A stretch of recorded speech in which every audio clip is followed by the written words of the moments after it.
Hace poco más de 2000 años, en este lugar sucedió algo extraordinario, algo que la ciencia no comprende y que ha tocado el corazón de millones de personas. Sígame y le contaré otra asombrosa historia.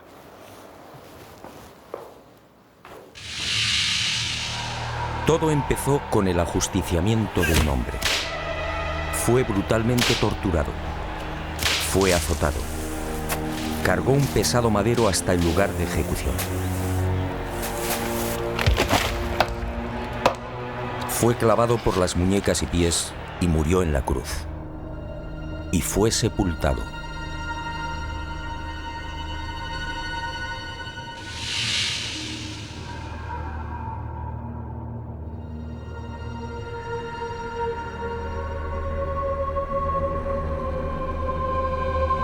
Y sus restos fueron envueltos en un lienzo de lino.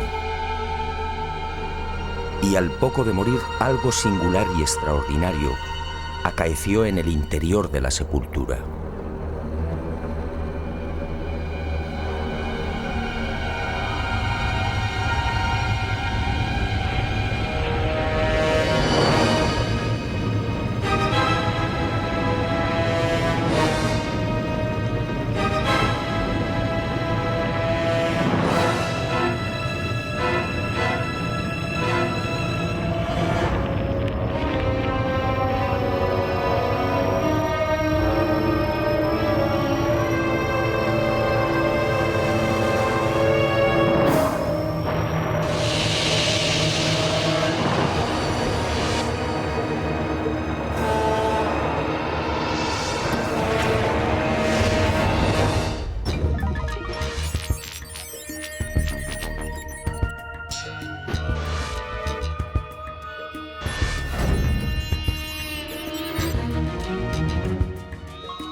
Y al poco de morir, en efecto, algo singular y extraordinario acaeció en la sepultura. En aquel lienzo, nadie sabe cómo, quedó dibujada la imagen de un hombre muerto. Esa espectacular imagen recibe hoy el nombre de síndone o sábana santa. Sin duda, uno de los grandes misterios a los que se enfrenta la ciencia.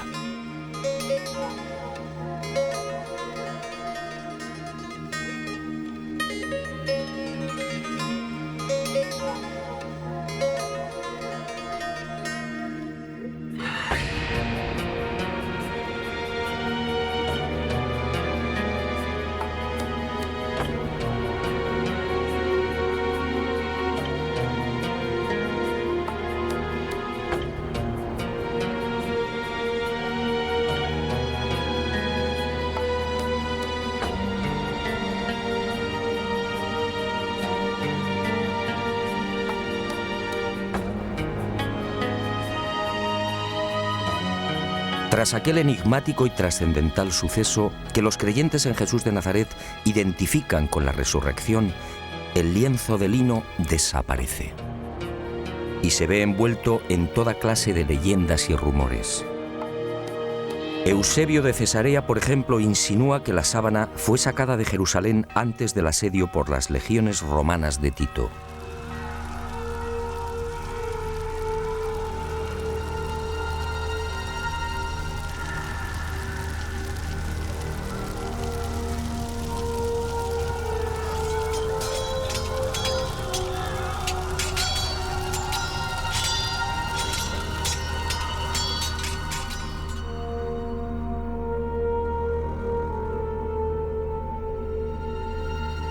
y los discípulos del Maestro pudieron ocultarla en la ciudad de Pela, al este del Jordán.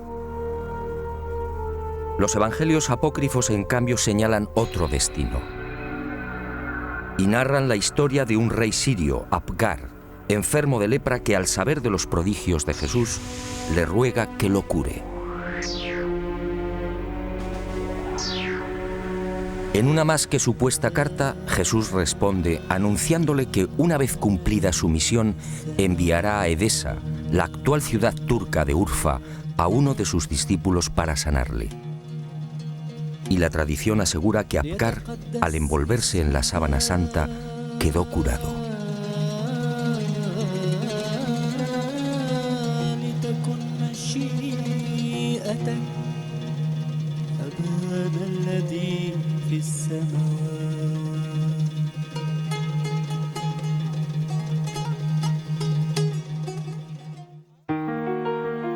Al margen de estas leyendas, lo que parece más probable es que el lienzo terminara saliendo de Jerusalén por simples razones de seguridad. Como es sabido, la ley mosaica prohíbe el contacto con cadáveres o con restos funerarios. Este era el caso de la sábana santa. En opinión de muchos exégetas, los discípulos de Jesús, al hacerse con el lienzo mortuorio, se vieron en la necesidad de trasladarlo lejos de Israel, ocultándolo en alguna de las nacientes comunidades cristianas de Asia Menor. Y Edesa fue el lugar elegido, quién sabe si por la protección del mítico rey Apgar.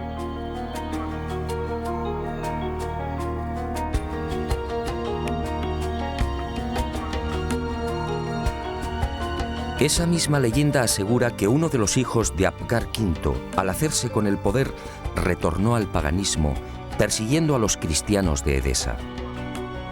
Y la sábana fue escondida en el interior de la muralla, sobre la puerta occidental. Después, durante siglos, silencio. Y en el año 525, al fin, una nueva pista. Cuentan las crónicas que en esa fecha Eulalio, obispo de Edesa, tuvo un sueño. Y en él, una mujer le señaló el lugar donde se hallaba escondida la sábana. Al retirar los ladrillos de la muralla, el obispo en efecto encontró el lienzo. Desde entonces, la imagen del hombre muerto fue expuesta y venerada en Edesa. Y no se sabe exactamente por qué, pero solo fue mostrada la cabeza. Esta imagen recibiría el nombre de Mandilion, una imagen que inspiró sin duda a infinidad de artistas bizantinos y medievales.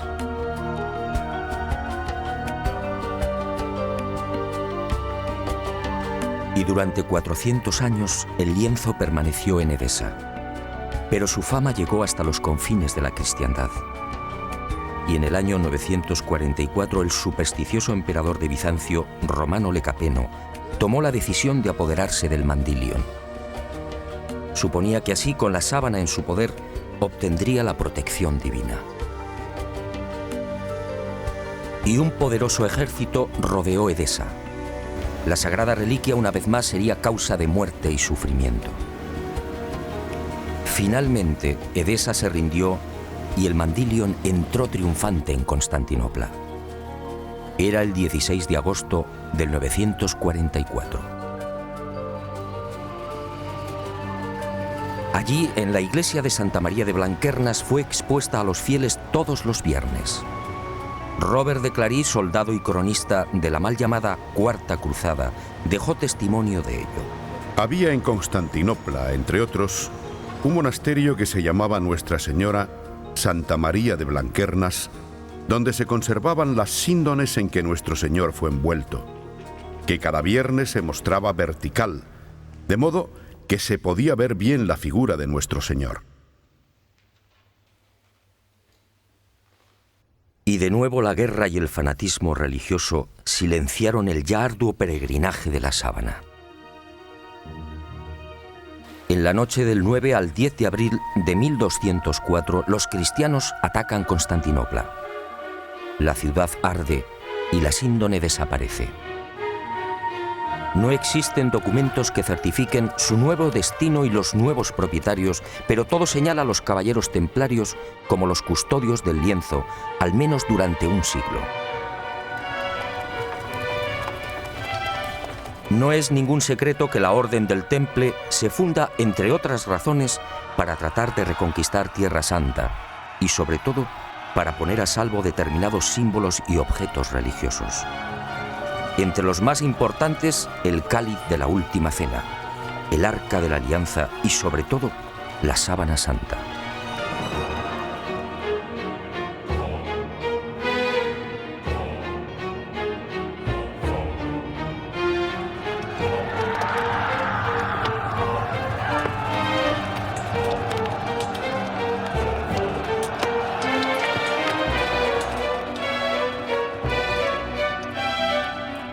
Los caballeros templarios disponían de una información privilegiada y a lo largo de la conquista de los santos lugares peinaron Jerusalén y los subterráneos de la Ciudad Santa. En especial, los túneles y cámaras secretos de lo que fue el primero y segundo templos de Salomón. ¿Encontraron lo que buscaban? En mi opinión, nunca hallaron el Santo Grial o el Arca, pero sí la Sábana Santa.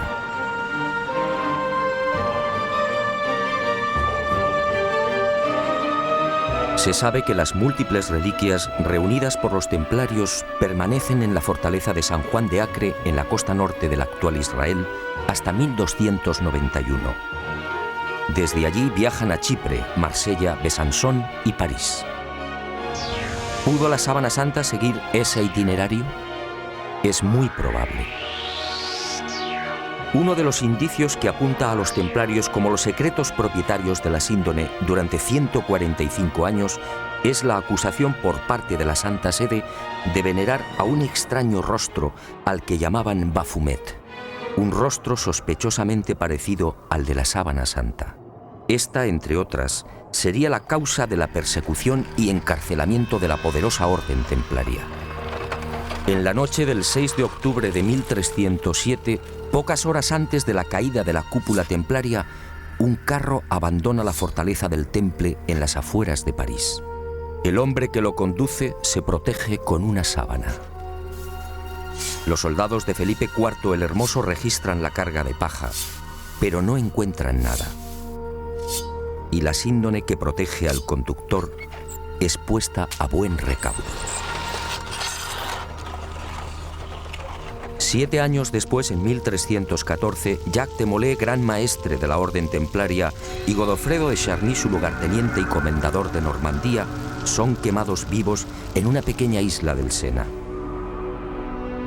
La Sábana Santa sigue sin aparecer, pero sería por poco tiempo. En 1349, 42 años después de la caída del Temple, por orden del Papa Clemente V y del suceso del carro, otro Godofredo de Charny, señor de Lirey, saca a la luz el lienzo con la imagen del hombre muerto. Parece claro que ambos Godofredos de Charny eran parientes. ¿Pudo quedar la sábana en poder del segundo señor de Lirey? Es lógico, ya que la síndone se encuentra bajo su protección.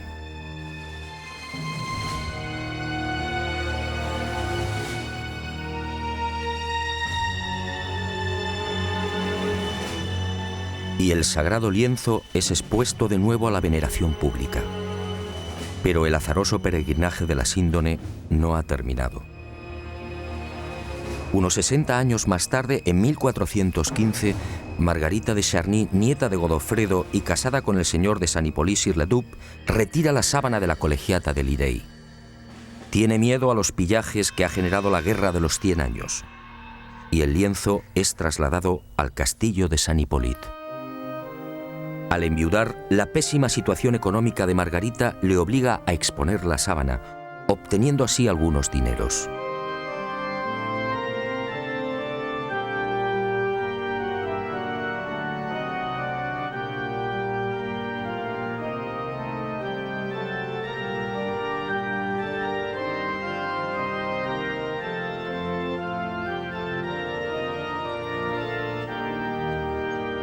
Las penurias económicas de Margarita de Charny se agudizan y finalmente se ve obligada a ceder el lienzo a la Casa de Saboya.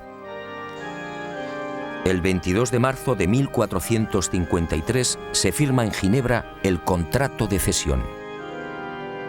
A partir de ese momento y hasta 1983, la síndone sería propiedad de los Saboya. El 18 de marzo de ese año, los herederos de Humberto II de Saboya, ex rey de Italia, entregarían la sábana santa al Vaticano. Y el lienzo, como si de una maldición se tratase, continuó peregrinando de castillo en castillo. Por fin, en 1502, reposaría temporalmente en Chambéry. Fue en esta capilla en la noche del 3 al 4 de diciembre de 1532 donde la sábana santa estuvo a punto de ser destruida. Se declara un pavoroso incendio provocado al parecer por los calvinistas y la urna de plata que contiene la reliquia, regalo de Margarita de Austria en 1509, es retirada en el último momento. El fuego alcanza a la urna y varias gotas de plata fundida queman y traspasan los 48 pliegues en que se hallaba doblado el lienzo. También el agua empleada para sofocar el incendio impregna parte de la sábana, formando rombos que se repiten simétricamente a lo largo de la imagen.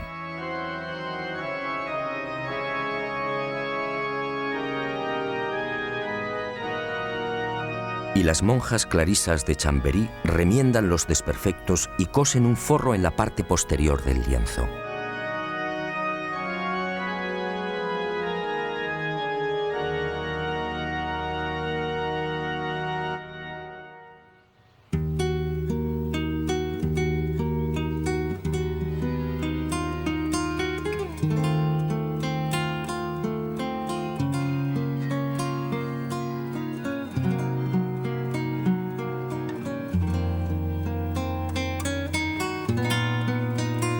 La sábana santa se salva milagrosamente y la imagen vuelve a ser expuesta, ahora mágicamente centrada entre las líneas paralelas que dejó el fuego.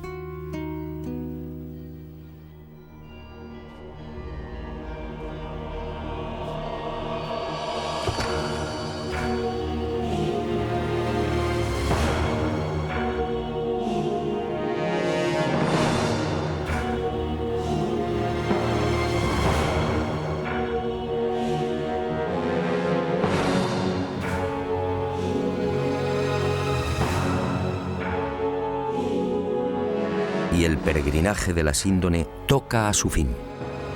En 1578 se declara una epidemia de peste en Milán. San Carlos Borromeo, entonces cardenal de la ciudad italiana, hace una solemne promesa. Si desaparece la peste, caminará hasta Chambéry arrodillándose ante la síndone. La epidemia remite y el cardenal se dirige a Francia. Pero la Casa de Saboya, propietaria de la reliquia, se apiada de Carlos Borromeo y para evitar que cruce los Alpes traslada la sábana santa a mitad de camino entre Milán y Chambéry. Y el 8 de octubre de ese histórico 1578, el lienzo ingresa en la Catedral de Turín. Un siglo después, en 1694, pasaría a la capilla diseñada por Guarini y allí ha permanecido hasta nuestros días.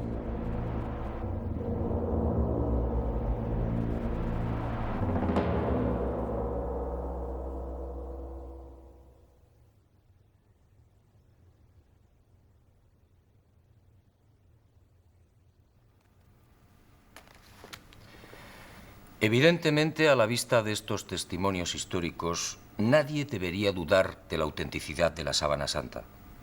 Aún así, en septiembre de 1988, una noticia conmocionó al mundo. El carbono 14 arrojó una datación sorprendente. El tejido analizado, según dijeron, era medieval. Y los científicos situaron la época de su elaboración entre los años 1260 y 1390. Esto, de ser cierto, significa sencillamente que la imagen del hombre muerto es una falsificación. Y los medios de comunicación, con una lamentable falta de rigor, propagaron el suceso. De inmediato, otros científicos reaccionaron, poniendo en tela de juicio la bondad del carbono 14. Poco a poco salieron a la luz hasta 26 irregularidades en los procesos de datación efectuados por los 3 laboratorios. Y se habló incluso de complot. Pero la prensa ignoró esta segunda parte. Naturalmente, las fechas obtenidas por el carbono 14 indignaron a historiadores y científicos que llevaban más de 20 años dedicados al estudio de la síndone. Repasemos algunas de estas investigaciones.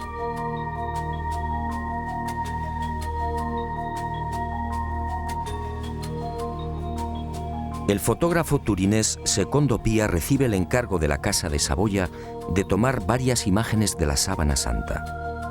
Son las primeras fotos de la síndone.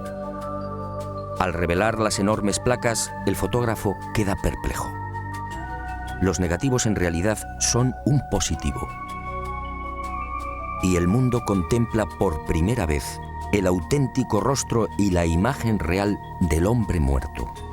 La síndone, por tanto, es un negativo fotográfico. ¿Había fotógrafos en los siglos XIII y XIV? Un primer grupo de expertos examina la síndone y toma muestras de los hilos de lino. Nuevas sorpresas. No hay pintura, tintes ni pigmentos. Nadie se explica la formación de la imagen. El profesor Raes del Instituto de Tecnología Textil de Gante analiza estos hilillos y descubre con el microscopio la presencia de fibras de algodón. En Europa no se tejió el algodón hasta finales del siglo XV. La síndone, además, fue tejida a mano y con una textura denominada espina de pescado, una modalidad que llegaría al viejo continente en ese mismo siglo XV. El lienzo, en definitiva, según Gilbert Raes, es idéntico a los confeccionados en el Medio Oriente en el siglo I. Y surge otra inevitable pregunta. ¿Cómo se las ingenió el falsificador de los siglos XIII o XIV para introducir en la urdimbre unas fibras de algodón todavía desconocidas en Europa? Médicos y antropólogos examinan también la figura del hombre muerto. Lo que ven les llena de admiración. Aquel varón de claro perfil caucásico fue un atleta. Altura 1,81 metros. Perímetro de la caja torácica 99 centímetros. Longitud de las piernas 94 centímetros. Extremidades superiores 82 centímetros. Altura de los hombros, medida entre los puntos acromiales, 45 centímetros. Perímetro máximo de las rodillas, 42 centímetros. Peso total alrededor de 80 kilos. Peso aproximado del cerebro, 1.492 gramos. Rostro estrecho, con rasgos semíticos. Raza blanca. En suma, un ejemplar casi perfecto de una extraordinaria belleza.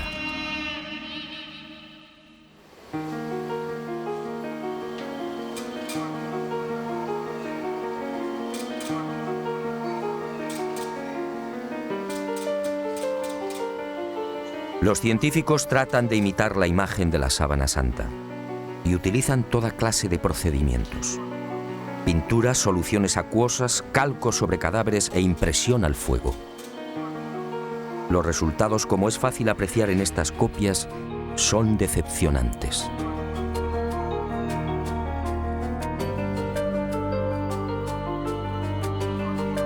Ninguna de las imágenes obtenidas presenta la belleza, serenidad y perfección del hombre muerto. La duda sigue en el aire. ¿Cómo se las ingenió el supuesto falsificador para plasmar una figura tan precisa y delicada? Pero sigamos. Las sorpresas de los científicos apenas habían comenzado. En la noche del 23 de noviembre de 1973, Max Frey, palinólogo y experto en criminalística, tiene acceso a la Sábana Santa. Toma muestras del polvo adherido al lino y las analiza al microscopio electrónico.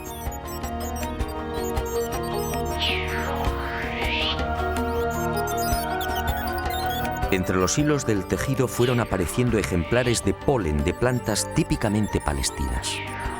La asuera fue una de las primeras.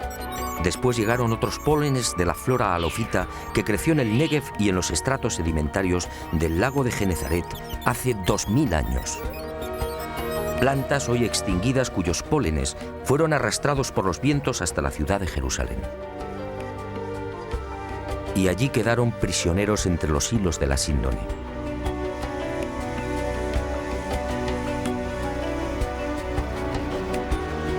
Después descubrió el polen del Linum mucronatum, una planta exclusiva de Turquía, otros 9 pólenes de la región de Anatolia y 12 especies que crecen en Francia e Italia.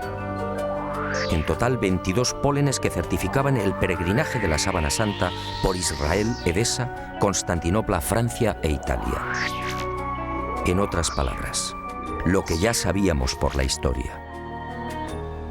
Y vuelvo a preguntarme, si la síndone hace 2000 años recibió el polen de plantas de Israel, ¿cómo se las arregló el falsificador de los siglos XIII o XIV para obtener un polen ya extinguido? ¿Cómo pudo seleccionarlos si el microscopio no estaba inventado?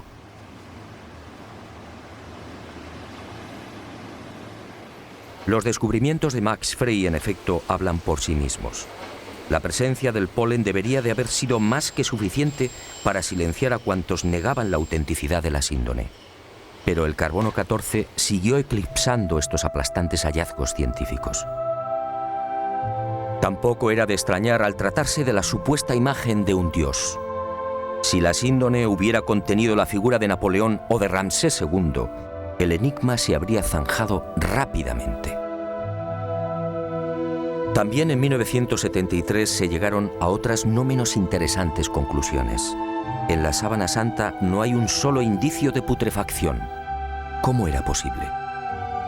Si la imagen era el resultado de la aplicación a la tela de moléculas orgánicas, bien de origen natural o artificial, ¿cómo explicar que el intenso calor generado por el incendio de Chambéry no hubiera modificado su color? Incluso las zonas que estuvieron en contacto con las gotas de plata fundida conservan la misma tonalidad y densidad que el resto. De haber sido una falsificación, esas regiones aparecerían claramente alteradas y descoloridas. Y la ciencia prosiguió su espectacular avance. En octubre de 1978, un nutrido grupo de científicos tuvo acceso a la síndone. Era el proyecto STURP, la mayor parte perteneciente a la NASA. Y la sábana santa fue sometida a una minuciosa y amplísima batería de experimentos científicos. Los resultados, una vez más, impresionaron a los especialistas. Veamos algunos de ellos. En la imagen del hombre muerto se observan numerosos coágulos, manchas y reguerillos de sangre. Pues bien, nadie logró explicar por qué esos coágulos aparecen intactos y con los bordes perfectamente definidos. Si aceptaban la hipótesis del robo del cadáver, dichas manchas tendrían que haber sufrido las lógicas roturas y desflecados.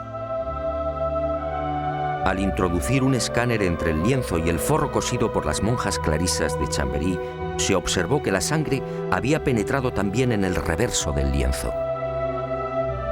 Aquella sangre era del grupo AB, muy común entre los judíos.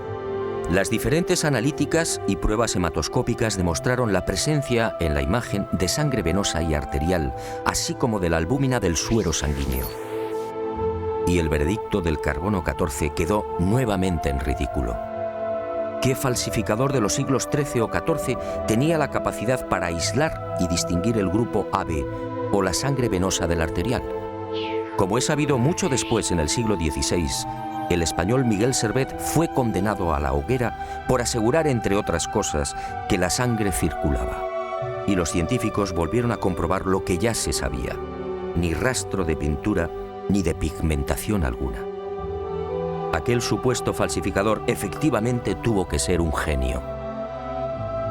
Otra de las sorpresas llegó al explorar los hilos. En este tipo de tejido, cada hilillo está integrado por unas 200 fibras. Vistas al microscopio parecen cañas de bambú. Pues bien, De esas 200 fibras, solo 2 o 3, las más superficiales, aparecían chamuscadas. Solo 2 o 3 eran las responsables de la formación de la imagen. En un primer momento, los científicos atribuyeron el abrasamiento de las hebras superficiales a una misteriosa y desconocida radiación. Una energía intensa y brevísima. Solo así podía explicarse una imagen tan superficial. Después, al examinar las fibras con el microscopio de contraste de fases, se percataron de algo mucho más sutil. Las hebras en realidad no estaban quemadas. Las fibras habían sido deshidratadas, es decir, envejecidas y oxidadas en centésimas de segundo. En suma, se habían vuelto amarillas exactamente igual que amarillea el lino con el paso del tiempo.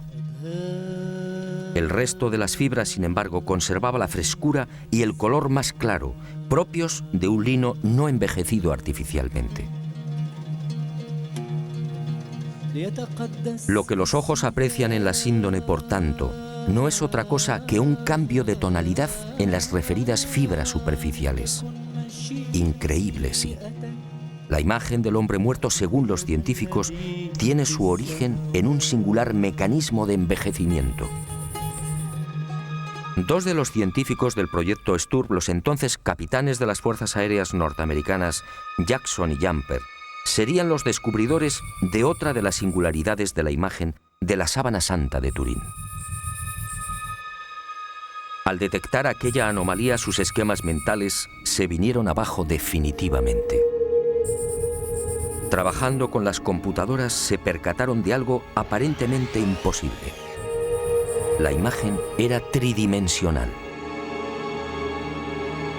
Al contrario de lo que sucede con una fotografía normal y corriente, la imagen del hombre muerto conservaba una información subterránea, solo detectable con los ordenadores. Aquella no era una imagen plana. La intensidad luminosa de cada punto era distinta y dependía de la distancia del cuerpo al lienzo. El hallazgo fue tan asombroso que los capitanes repitieron el experimento una y otra vez, utilizando incluso voluntarios envueltos en sábanas. El microdensímetro escandidor y el VP8, la computadora utilizada para la recepción y recomposición de los millones de dígitos, arrojaron siempre el mismo resultado. Las zonas del lienzo que tocaban el cadáver, la nariz por ejemplo, disfrutaban de una luminosidad superior a las que se hallaban más alejadas del cuerpo. Nuevo mazazo al carbono 14. Que se sepa solo en el siglo XX y con dificultades, fue posible la maravilla de la tridimensionalidad. En el transcurso de estos experimentos, Jackson y Jumper fueron a descubrir otro singular detalle. Al examinar las espaldas del hombre muerto, comprobaron que los músculos dorsales y deltoides aparecían extrañamente abombados. Esto llevó a los científicos a la siguiente deducción. Durante el proceso de formación de la imagen, el cadáver tuvo que permanecer inmóvil e ingrávido, es decir, en el aire. Y a Jackson y Jumper les corresponde también el descubrimiento de la primera pista de un hallazgo que me atrevo a calificar de definitivo y que fija la fecha de la aparición de la imagen. Ocurrió mientras trabajaban con la tridimensionalidad. De pronto, sobre los ojos descubrieron dos círculos. ¿Se trataba de monedas? Esa justamente era la costumbre judía en los enterramientos próximos al sábado. Los párpados del difunto eran cerrados y sobre ellos se depositaban sendas monedas. Al poco, el padre Filas, jesuita norteamericano, redondeó el descubrimiento. Sus pesquisas entre los más destacados numismáticos dieron fruto. Las letras que se leen en uno de los círculos, Ukai, eran idénticas a las que presentan los leptones, unas pequeñas monedas de bronce de 2 gramos de peso y 15 milímetros de diámetro. Unas monedas acuñadas por Poncio en la provincia romana de la Judea entre los años 29 al 32. Ukai era parte de la leyenda Tiberiu Caesaris, es decir, de Tiberio César, el emperador que gobernaba en el año 30, fecha de la muerte de Jesús de Nazaret.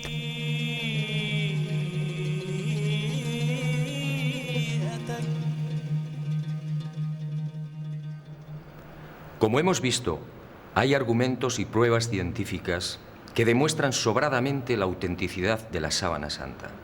Alguien hace 2000 años, en aquel sepulcro, manipuló el tiempo e hizo desaparecer el cadáver. Una medida tan respetuosa como inteligente. ¿Imagina usted lo que habría sucedido si la humanidad hubiera conservado los huesos de Jesús de Nazaret?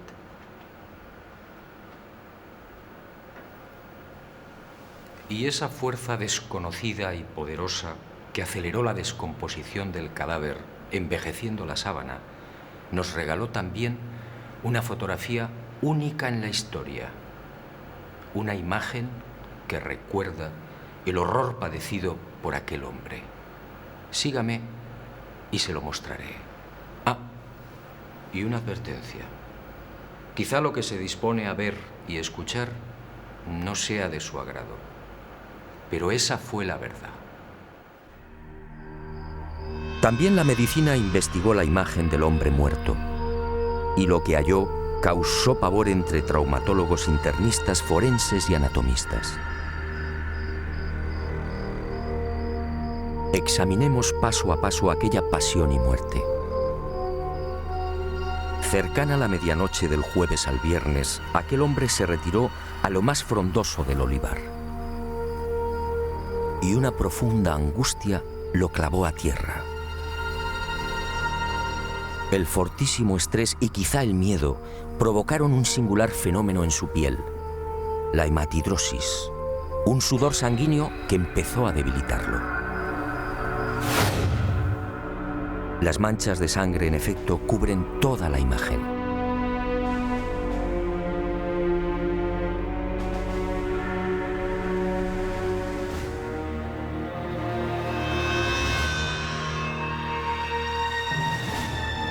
Y al estudiar el rostro, los médicos descubrieron otro detalle aterrador. Durante el interrogatorio en la casa de Anás, Jesús no recibió una bofetada como reza la tradición, sino un violento bastonazo propinado por uno de los esbirros del ex sumo sacerdote.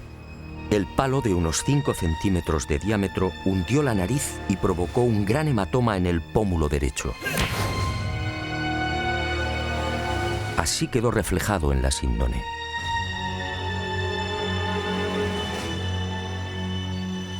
Pero lo peor estaba por llegar. Al examinar las imágenes frontal y dorsal, patólogos y forenses palidecieron. Aquel hombre había sido flagelado brutalmente. Algunos expertos han contado 120 golpes. Otros creen que recibió alrededor de 200. Golpes secos, potentísimos, que afectaron incluso a los testículos y al coxis.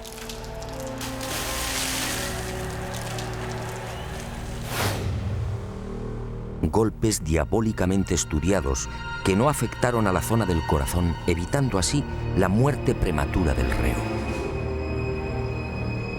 El mapa de los azotes no precisa de mayores comentarios. Los médicos no se explican cómo pudo sobrevivir. Coronación de espinas. La soldadesca romana de la fortaleza Antonia fabricó un casco con la Potherium spinosum, una zarza muy abundante en Palestina. Un matorral armado de púas rectas y en forma de pico de loro de hasta 6 centímetros de longitud. Y el yelmo fue encajado sin piedad en la cabeza del hombre, afectando a nuca, cuero cabelludo y frente.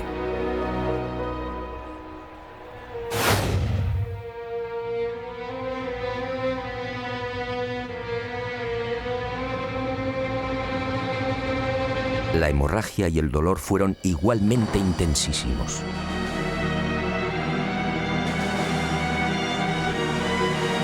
Minutos después, maltrecho, debilitado y febril, el reo se vería obligado a cargar sobre los hombros el madero transversal de la cruz, el patibulum, un tronco áspero y agresivo de unos 35 o 40 kilos de peso.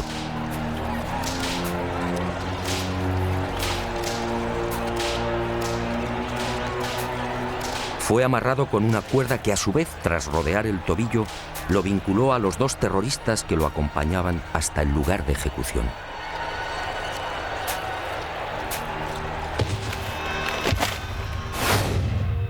Y en esos 500 o 600 metros, la tortura de las caídas, los violentos impactos del rostro contra las piedras, las rodillas destrozadas, los dientes quebrados y los mechones de barba arrancados por los soldados al intentar levantarlo.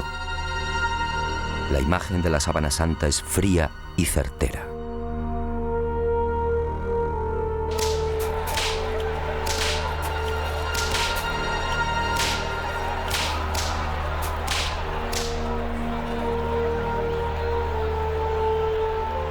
Sí, algo falló.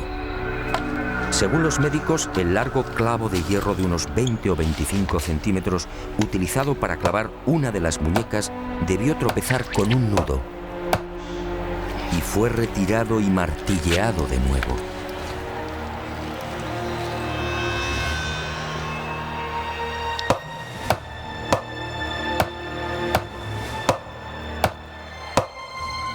El hombre de la sábana fue atravesado no por las palmas de las manos, sino por las muñecas, bien por el llamado punto de Destot o por la articulación radiocubital inferior.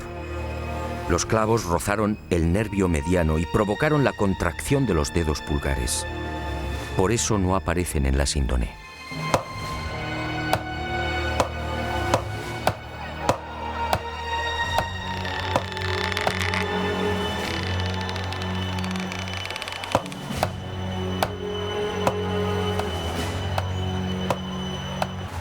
Con el tercer clavo, según los médicos, no hubo problemas. Entró limpiamente cosiendo ambos pies al madero vertical. Y la pierna izquierda permaneció flexionada. Así aparece en la imagen de la síndone como consecuencia del rigor mortis. El final se acerca y el suplicio va alcanzando unos límites difíciles de imaginar. El reo necesita respirar. Para ello solo dispone de un sistema: apoyarse en el clavo de los pies y alzarse a pulso milímetro a milímetro, con la ayuda de los clavos que perforan las muñecas. El corazón bombea desesperadamente, alcanzando hasta 180 pulsaciones por minuto. A los 10 o 12 minutos, pérdida de conocimiento. Pero el hombre se recupera. Nueva lucha para obtener un poco de oxígeno.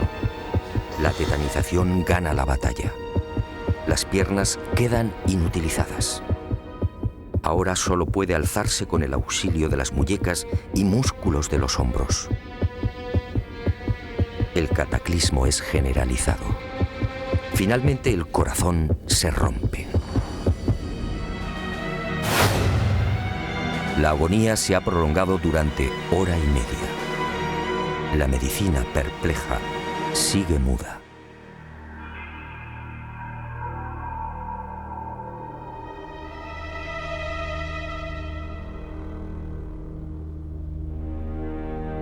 Pero el espanto y la humillación no han concluido. Uno de los soldados alancea el costado derecho del crucificado. Los médicos exploran la síndone y se muestran de acuerdo. Al recibir la lanzada, el hombre ya estaba muerto.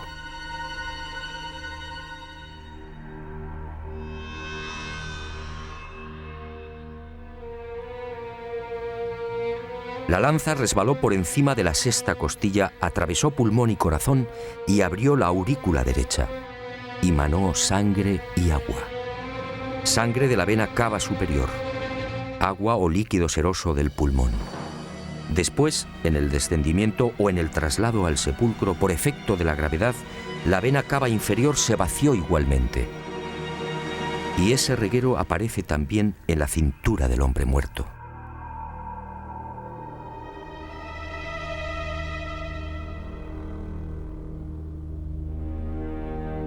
Y llegamos a una de las preguntas clave. ¿Quién era este hombre? ¿Se trataba de Jesús de Nazaret? Los especialistas en cálculo de probabilidad matemática han sido rotundos. Según Paul de Gail, ingeniero y jesuita francés, la posibilidad de que no fuera Jesús es de 1 contra 225.000 millones. En palabras del médico italiano Tino Zeuli, esta probabilidad es la misma que tiene una piedra de convertirse en pájaro y salir volando.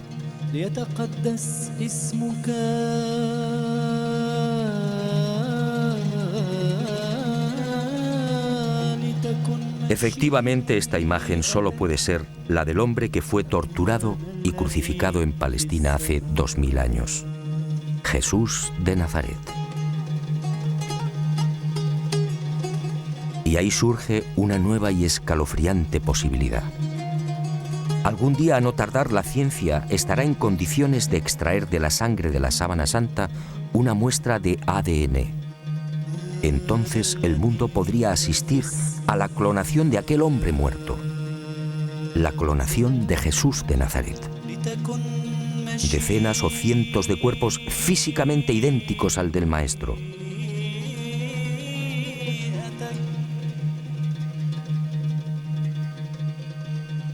Y desde algunos sectores de la Iglesia se han alzado voces de advertencia.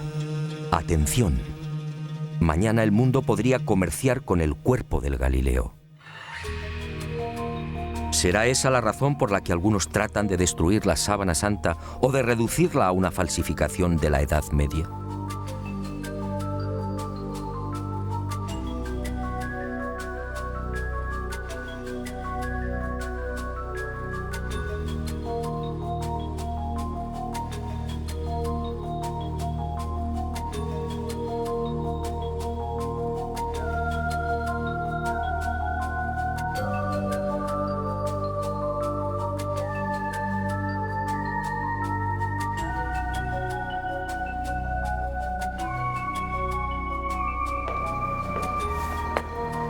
Ahora lo sé. Jesús de Nazaret, mi Dios y Creador, se guardó un as en la manga. Un as para los escépticos, el as de la resurrección. Algo que felizmente también le pasará a usted.